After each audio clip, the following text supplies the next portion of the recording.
Yeah, I think EJ Barthel did Don't it. worry, BC. I won't leave you. All right, good. I was getting Here, scared there.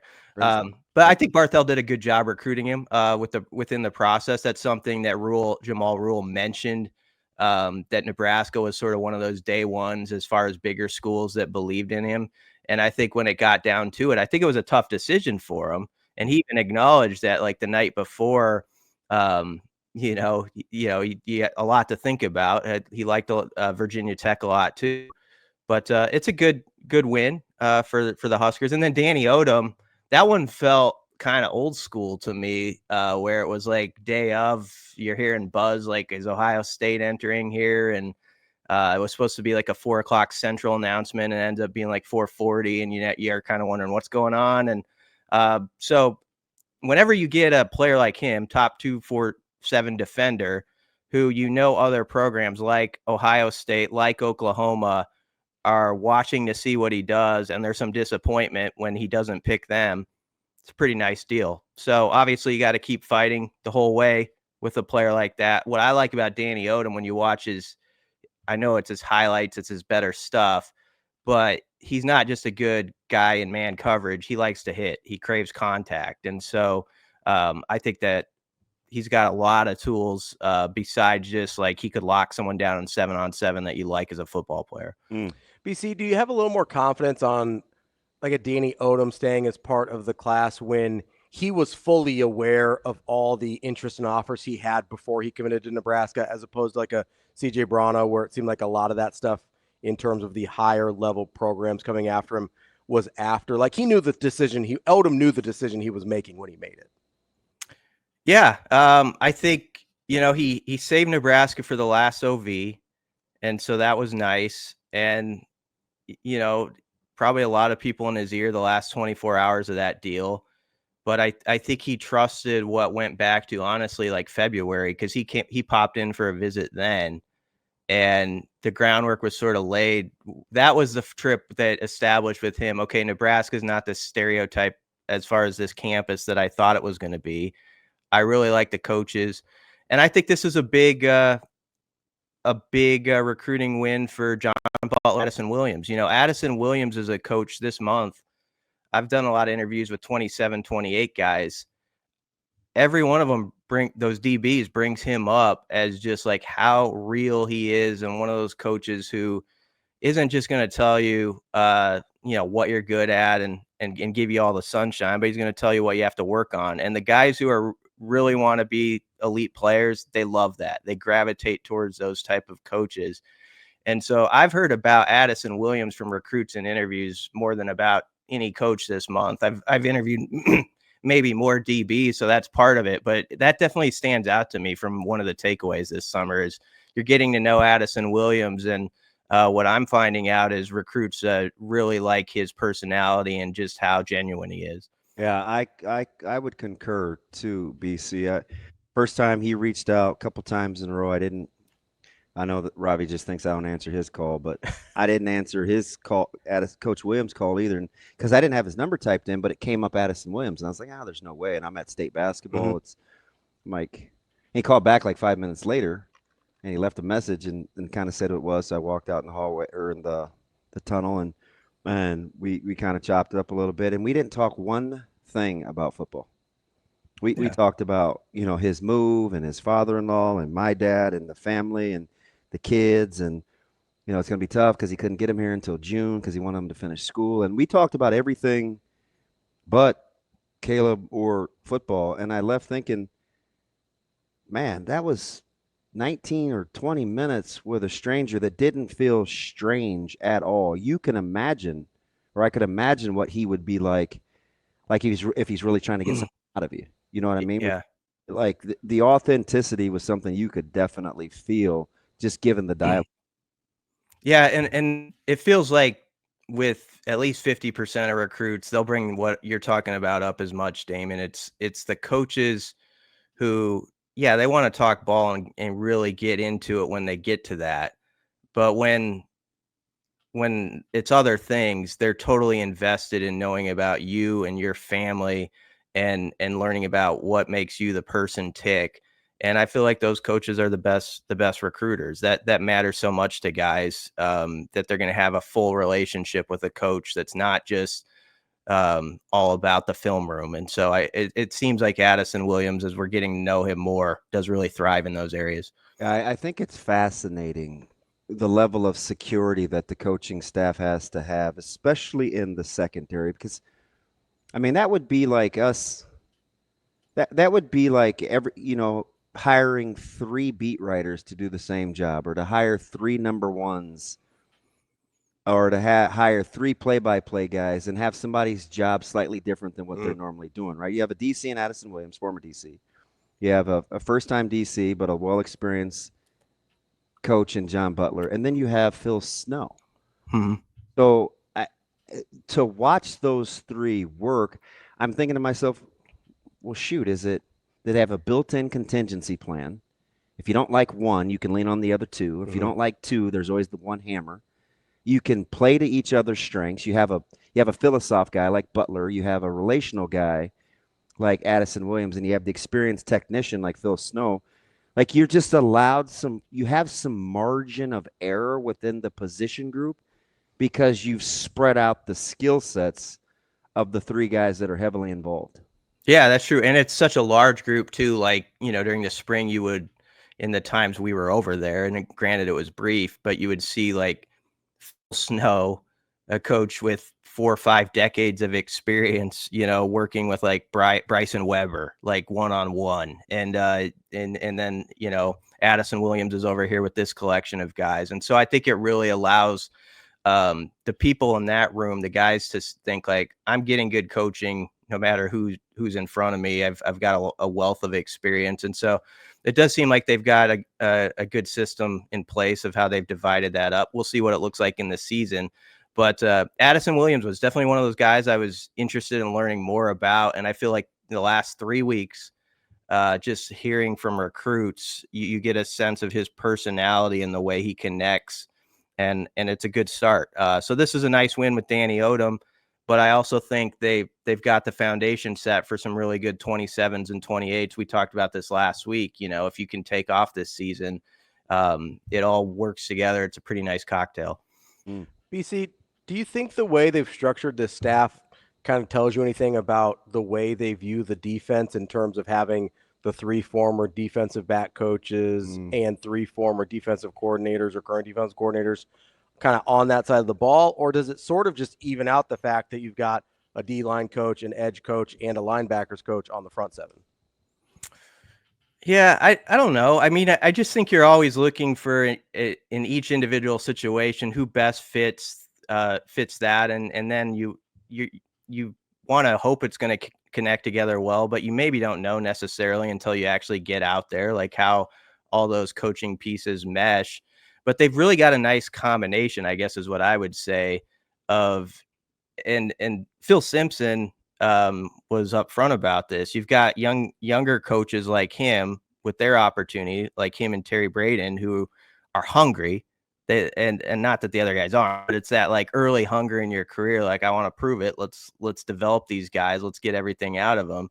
And then you do have those guys who have had like coordinator titles or that experience in their background. And you have the Dvorak piece where he's been around Rhule longer than anybody and knows him so well.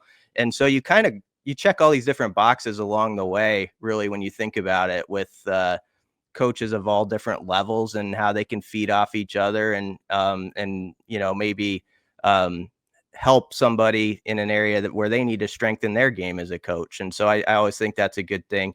And I always say this, one of the things that sticks out to me about the coaching fraternity is generally how they respect the titles within the room. No matter what title they've held 5 or 10 years ago, there's a real honoring of like the hierarchy of what the setup is at that time. Like it with on the offensive side, when Satterfield goes to the tight ends, there's that respectful nature of like, this guy's in charge now, we answer to him.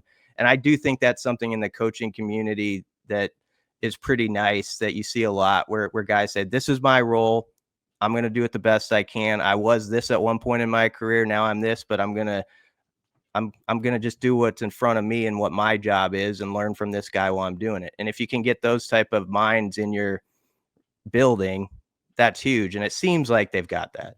It's just interesting when you look at the ages to hear you talk about young and hungry. And, even a guy like Dvorak, who I think is 7 of his 9 coaching seasons, he's been with Coach Rhule. Mm-hmm. You think we realize that Dvorak's only 31? I was going to say he can't be more than about 30. Yeah. He's barely 30. He was one of the 24/7 Sports 30 under 30s like 2 years ago. Yeah, so I think it's. And the only reason I know that is because he's a fellow Pisces. He's a March birthday, so we're kind of kindred spirits. He's 31. Yeah. I mean, Simpson is young.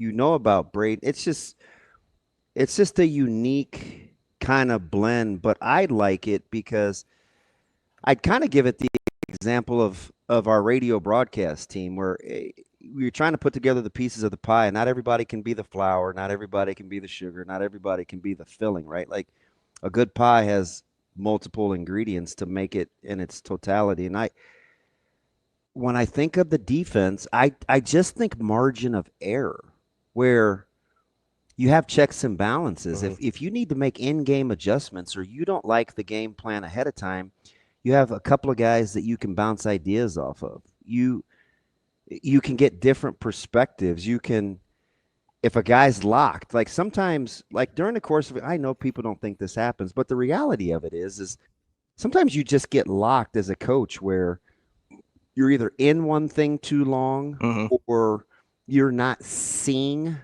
what's happening to you quickly enough because of maybe some other variables. Like when you have other eyes and capable minds to help you out, you can just think clear and you're a lot more free to do what you do, right?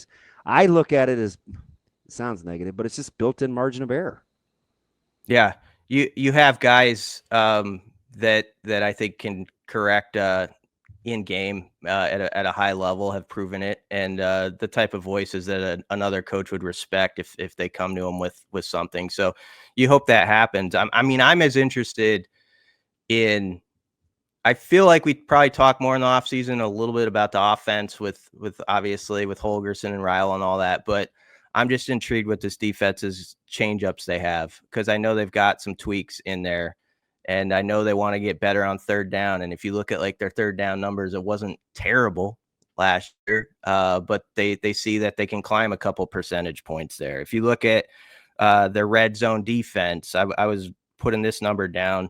They're 103rd in red zone defense if you go by touchdown percentage, like when teams got in the end zone there. And so in those specific areas, I think there's been such a focus and attention to specifics where they can do something that they didn't do last year, or they can add to the equation.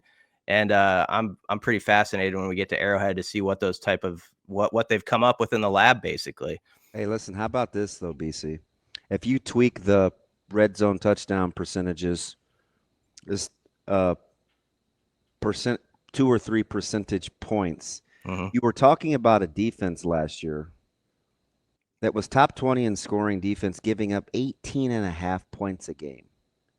Just think about how the bulk of those would happen when opponents convert the red zone scoring opportunities into touchdowns. Like, you've got plenty of room for growth, and you were pretty good a year ago. I mean, 18.5 a game last year, PC, with those being ranked 103rd with advanced touchdowns given up inside the red zone statistics. Right. And like the Indiana game obviously skewed that. It was a bad day with that. I think Illinois, I think of as a game where there were opportunities to get a stop like inside the 10-yard line, and they just couldn't come up with it. It's an interesting discussion. What you're saying, like in the Pinstripe Bowl, and this was John Butler's obviously, debut as the DC. Nebraska was really good there. Like had a goal line stand in that game. Had another stop near the end of the first half. You'll remember, like inside the 15-yard line, and so that ends up being the difference. So that they're kind of 1-0 in that stat under John Butler as far as how they performed in the deep red. So we'll see if they can do that. But I do like the fact, kind of to your point, that the numbers were pretty good on the surface with the defense. But when you hear them talk about it, it's like, what has to happen to be a CFP team? what's the difference between, yeah, that's good, that's we'll acknowledge that was solid, but what is needed to be a team that takes the football away 24 times as opposed to 17, where you're top 25 in takeaways. I'm kind of waiting for that type of thing as far as when we talk about the evolution of this defense. And I think that's kind of what they're thinking about too, as you hear about third down defense and what they're going to throw at QBs and all that stuff. More confusion and chaos on those downs. And ultimately you hope that leads to, some panic plays and some plays you take advantage of on defense for interceptions or forced fumbles. So, BC, what I like about kind of the minutia of this conversation is I think a lot of times people, and I know for a fact, people will talk about, well, Nebraska can't get over the hump and it's just not going to happen and all these things and whatever. But I like the fact that there are actual tangible things that we can point to and say, this is why it didn't happen. Right. The red zone, it's not even monumental. No, it's like it's margins, right? There's a reason it feels like they're so close and they haven't been able to get over the top, right? The red zone scoring defense needs to be better, right? The red zone scoring offense needs to be better. The third down defense needs to be better. The third down offense there's very tangible things. It's not some mystery. It's not some boogeyman or whatever where it feels like Nebraska's cursed or, we've heard Coach Rhule talk about this, like it's no curse or whatever. You just have to be better at football. Right. I like that there's actual things that we can point to and say, hey, these are the things he's talking about. He's not just saying this because he doesn't want to give into some unseen, intangible force. There are things that you can reach out and touch and fix that will make Nebraska better at football this year. Yeah, absolutely. I mean, if you look at yards per attempt allowed in the passing defense, I think it was 7.4 last year. I was doing some of these numbers the other day, so I wrote them down. That was 81st. I mean, they could take that down a good notch. Just get to 50, right? Well, get the middle, get top 50 in the country. And you can attest to this, BC, if you remember how the rankings go. I'm going to guess, just because I've glanced at this before, that if you go from 7-4 to 6-8, that's like going from 81st to 51st. Exactly. Yep. So it's a little bit. It's just a little bit. 7-4 to 6-8 is probably 30 spots. That's making what? That's letting somebody break one fewer tackles per game. Yeah. Basically. Or not even that. It's getting off the field one less time on a third and long. Giving up one fewer because then you don't conversion. let the opportunities matriculate. Yeah. Just get off the field. Yeah. And I feel like they've done better the last couple of years with this, but one of the big things too is connecting clutch defense with great special teams when you have it. And there were years when Nebraska really scuffled, when they would actually occasionally pin a team deep and then they would let them off the hook. And so that would actually be a fun deep dive to get into, like, the teams who are best at when you have someone pinned inside their own 5 or 10 yard line, get 3 and outs in those situations. And That's don't what leads the country. Yeah.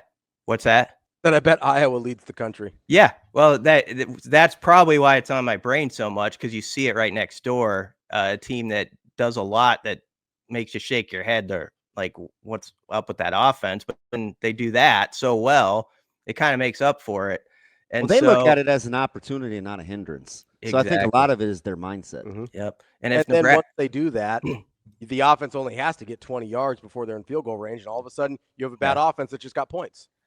So I think that's a big topic, though, as you look at Mike Eckler coming aboard, and obviously you got a new punter, so you got to figure that out in a certain way. But his stats at Tennessee that jump out as much as anything, where they led the country the last 4 years in pinning teams inside the 10-yard line. They're just really good at it. And if they can get that going, and then John Butler's defense has that clutch gene, when you have them backed up, I mean, that's what we're talking about, winning 2 more games right there. That sort of that moment where you have that scenario over 5 minutes of action where you pinned them on the 3, you got a 3 and out, you get the ball on the 35-yard line, you take it in. That's winning in the Big Ten. And so that's the combination you need. BC, if you had to come up with your top 5 in terms of rankings, because obviously with such key games in the first handful of weeks, the number 1 ranking is obviously going to come out of Texas and Ohio State, you know. But after that, if you had to come up with a top 5 today, how fluid or how disjointed do you think it would be after the first 4 or 5 weeks? Do you feel good that it would be solid, or are you like, I don't know, man, I could see multiple things happening to shake this up? Then I got to follow up. I think it's going to bounce around a lot more this year. Your shows during the off season, I'm not sucking up, but it's made me think about it, have done a good job of laying out, especially with us talking about all like younger, like sophomore type quarterbacks and what they're going to do. Are they going to take that leap? Who's going to take the biggest leap? I think it's opened the door so wide this year in college football for anything to happen. It's like, there's still those 2 or 3 teams you're going to say their names first. But I think there have been seasons when it's felt like, okay, there's like 6 to 8 teams, and then there's 9 through 35, put them in a blender.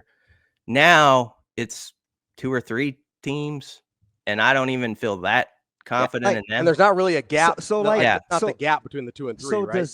does Penn State seem daunting? So I was just going to bring that up, right? Because think about the teams with returning quarterbacks that we think have a talent level to be championship level people. And basically the list is Penn State and Clemson. I would probably make Clemson number 1. Am I missing a team with like a returning quarterback who we know the production of? It just depends on how you feel about LSU. I don't put LSU in that category. Okay. I don't think, maybe it's a Brian Kelly thing. But I think which is weird. He's a 2-time coach of the year, but he may have peaked. It hasn't gone well at LSU yet. Isn't Penn State the perfect example? They're really good football team. They should be like up there top 3 or whatever to start. Don't scare you though. Yeah. Well, that's the thing. They're really good, but they're not like that Ohio State team that came into Lincoln when it was like college game day, whatever year that was. I mean, there's certain teams where you just like look at them and you're like, that's okay. Like when I see Penn State on Nebraska schedule, I go, okay, that's probably a loss, but I don't look at it the way I did when Ohio State was on the schedule last year. And I go, oh God, please don't get killed. You look at it as let's take our punch kind of game. Yeah. I look at it like the Ohio State game last year actually played out. Like that feels like it's on the table for Penn State this year, but that's my expectation going in rather than, oh, please don't murder us on national TV. Right. They're the perfect example of this college football season. They're one of the top teams, but you're like, well, we'll see. Can they back that up? They could slip and fall. The thing that they've done so well, which brings Nebraska into the conversation, is they've handled their business with everybody that's not, the other big 2 in the conference as far as they're concerned. And so, that's where someone else is going to have to break through, and Nebraska gets that shot. BC, let me get last one from me. If in fact we've kind of arrived at this, and I appreciate the sentiment, because I think the main goals when we started this whole quarterback thing and who we believe in and who we would draft way back when for these summer months was not to provide hope to Nebraska fans necessarily as much as why not? Yeah. Context. Right? It just needed context. And so we kind of worked backwards to figure it out. Mm-hmm. So as this has gone on over the last handful of months, why do you think we've gotten away from the Illinois, the Iowas, the teams where we think we know what we're getting and slot them into the volatility versus erring towards the side of the high-end teams because it's just always how it's been? Like, why do you think we still move towards the teams with more variables than the teams that feel like we know what we're like? Why don't we just pencil Iowa in for 8 and see where that stands, or Illinois based on what we know last year? Because we're doing it with Penn State. Yeah, that's interesting. There's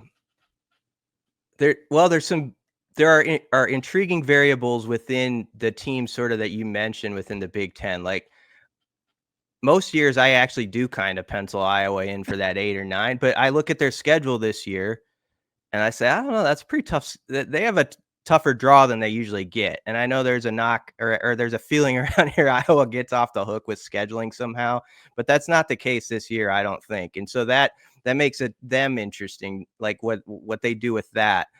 Illinois, it's sort of like I think they've got something working with Belima there, but now can you back up what you did last season? And then Nebraska, I think, is that team that you can see how it can happen for them for sure, but people just are like, I don't know that I can commit to that yet. Like I got to see it, sort of thing. And that's outside our bubble too. It's that you have people who do these things all summer every year, and for the past 5 to 10 years, maybe several of those years, they've had Nebraska like as their dark horse or ranked 22nd, and they got burned by it. So they're not looking at this specific Husker team and what they're capable of, more so as they're just thinking about their past beefs with Nebraska teams that failed them in the past, that didn't get to what they thought could be.